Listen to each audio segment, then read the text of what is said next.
என்ன சொல்றது, எப்படி ஆரம்பிக்கிறதுன்னு தெரியல.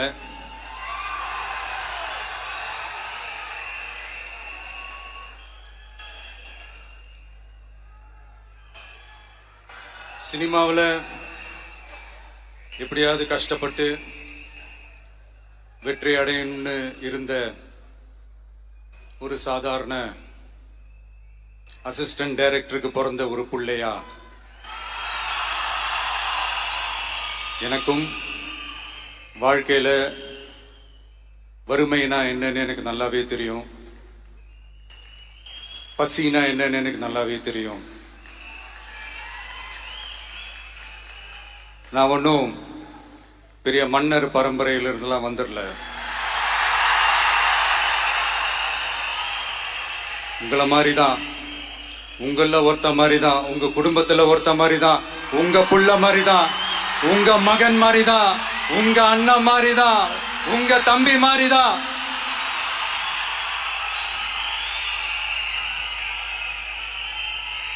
அப்படிதான் நான் உணர்றேன். நீங்களும் என்ன அப்படி நினைச்சதுனாலதான் சினிமாவில் எனக்கு ஒரு மிகப்பெரிய ஒரு இடத்த ஒன்று கொடுத்தீங்க. அதையெல்லாம் விட்டுட்டு உங்களுக்காக நன்றி கடன் செலுத்துறதுக்காக அரசியலுக்கு வந்த உங்க விஜய, இந்த விஜய, நீ வா விஜய், நாங்களா இருக்கோம், பாத்துக்கிறோம். விஜய் தம்பி நீ வா, நாங்க இருக்கோம். விஜய் தம்பி நீ வா, நாங்க இருக்கோம். அண்ணா நீ வாடா, நாங்களா இருக்கோம். நண்பா நீ வா நண்பா, நாங்களா இருக்கோம் சொல்லி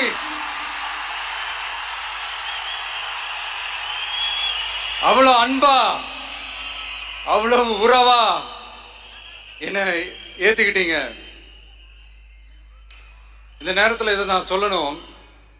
இந்த டிராவல்ல, இந்த ப்ராசஸ்ல எனக்கு எவ்வளவோ கஷ்டங்கள், எனக்கு எவ்வளவோ இந்த அவமானப்படுத்தினதெல்லாம் ஒரு பக்கம் இருந்தாலும், எனக்காக கூட நின்ன உங்களுக்கும் அதே மாதிரி கஷ்டங்கள், அதே மாதிரி அவமானங்கள்,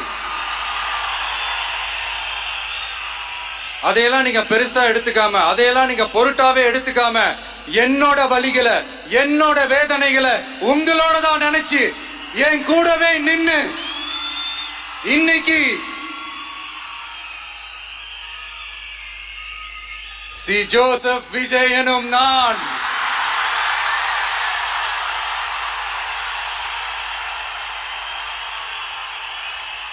அத உண்மையாக்கி இருக்கிறீங்க. உண்மையிலே எனக்கு என்ன சொல்றதுன்னு எனக்கு தெரியல. என்னுடைய உறவுகளே, என்னுடைய சொந்தங்களே, நான் ஒன்னும் தேவ தூதன்லாம் கிடையாது. நானும் ஒரு இயல்பான ஒரு வாழ்க்கை வாழ்ற ஒரு சாதாரணமான மனுஷன்தான். நான் முன்னாடியே சொன்ன மாதிரி அது செய்வேன் இது செய்வேன்னு பொய்யான வாக்குறுதிகள்லாம் கொடுத்தவங்கள நான் ஏமாத்த மாட்டேன். எது சாத்தியமோ அது மட்டும்தான் நான் செய்வேன். இம்மிடியட்டா உங்க மனசுல ஒரு கேள்வி ஒண்ணு வரலாம், அப்ப சாத்தியம் இல்லாததை செய்ய மாட்டாங்களா, செய்ய முடியாதா அப்படின்ற ஒரு கேள்வி ஒண்ணு வரலாம். இத்தனை கோடி மக்கள் என் கூட இருக்கும் போது எது வந்தாலும் பாத்துக்கலாம், என்ன வந்தாலும் பாத்துக்கலாம் அப்படின்ற அந்த கான்பிடன்ஸ் என் மனசுல இருக்கு. இன்னொரு விஷயமும் நான் இங்க சொல்லணும். இன்னைக்கு நம்ம தமிழ்நாடு கவர்மெண்ட் இருக்கிற அந்த நிலைமையை பத்தி நான் உங்ககிட்ட நான் சொல்லணும். கிட்டத்தட்ட 10 லட்சம் கோடிக்கு மேல கடன் வாங்கி வச்சுட்டு போயிருக்கிற இன்னைக்கு அந்த தமிழ்நாடு அரசு இருக்கிறப்போ, கஜானாவை சுத்தமா தொடச்சி வலிச்சு வச்சுட்டு போயிருக்கிறப்போ, தூக்க முடியாத சுமையை ஏத்தி வச்சுட்டு போயிருக்கிறப்போ,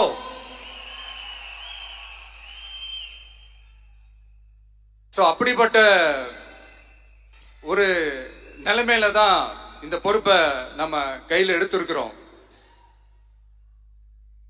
உடனே நீங்க நினைக்கலாம், என்னடா இவர் ஏதோ பொறி வச்சு பேசுறாரா அப்படின்ட்டு. அப்படியெல்லாம் எதுவுமே கிடையாது. உள்ள போய் பார்த்தா தான் தெரியும் எது எந்த நிலைமையில இருக்குன்னு, என்ன இருக்கு என்ன இல்ல, எது எந்த நிலைமையில இருக்கு எது எந்த நிலைமையில இல்ல. சோ அதையெல்லாம் பார்த்துட்டு உங்களுக்கு ஒரு வெள்ளை அறிக்கையா அது வெளியிடணும்னு நான் நினைக்கிறேன். ஒரு டிரான்ஸ்பரண்டான ஒரு கவர்மெண்டா அதாவது இன்னைக்கு நம்ம தமிழ்நாடு கவர்மெண்ட் இந்த நிலைமையில தான் இருக்கு அப்படின்றத உங்ககிட்ட சொல்லிட்டு I just want to take it forward from there. அதை தான் நான் முதல்ல செய்யணும்னு நினைக்கிறேன். தமிழ்நாடு பொறுத்த வரைக்கும் இப்ப யாரையாவது போய் ஏதாவது சந்திக்கணும் அப்படின்னா இந்த மூஞ்ச மூடிக்கிட்டு போய் சந்திக்கிறதோ, என்ன இந்த மறைமுகமா உங்களுக்கு தெரியாம போய் சந்திக்கிறதோ அப்படியெல்லாம் நான் செய்ய மாட்டேன்.